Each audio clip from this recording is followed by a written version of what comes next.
بسم اللہ الرحمن الرحیم۔ السلام علیکم۔ جو ریزیڈنٹ پرمٹ والے ہیں ان کے پاس 31 مارچ تک ٹائم ہے، اگر ان کا ویزا ویلڈ ہے پاسپورٹ پہ، اور آن لائن بھی ویلڈ ہے، آن لائن بھی صحیح ہے، ایکسپائرڈ نہیں ہوا، تو وہ اپنی جو ہے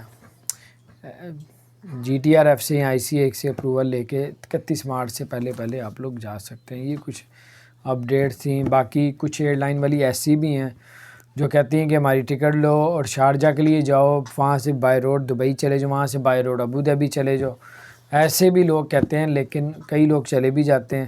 لیکن آپ لوگ ایئر لائن والوں سے مشورہ کر کے پھر آپ لوگ ایسا سٹیپ اٹھائیں، کیونکہ کرونا کا ٹیسٹ کروانا پڑے گا، نیگیٹو ہوگا، اور جو پہلے ٹائم تھا کرونا کا اس کے اندر ہی آپ کو ٹریول کرنا پڑے گا۔ اگر آپ کو نہیں کرنے دیا جاتا ہے، اب ایسی کوئی رسک لیتے ہیں تو اس کے بعد جو ہے آپ کا کرونا کا ٹیسٹ بھی ضائع چلا جائے گا۔ اپنا خیال رکھیں، دوبارہ سے کروانا پڑے گا۔ اللہ تعالیٰ آپ لوگوں کے لیے آسانیاں پیدا فرمائے۔ بار بار اپلائی کریں، انشاءاللہ تعالیٰ آپ کو ضرور انشاءاللہ تعالیٰ اللہ کے حکم سے آپ کی اپروول آ جائے گی۔ السلام علیکم ورحمۃ اللہ۔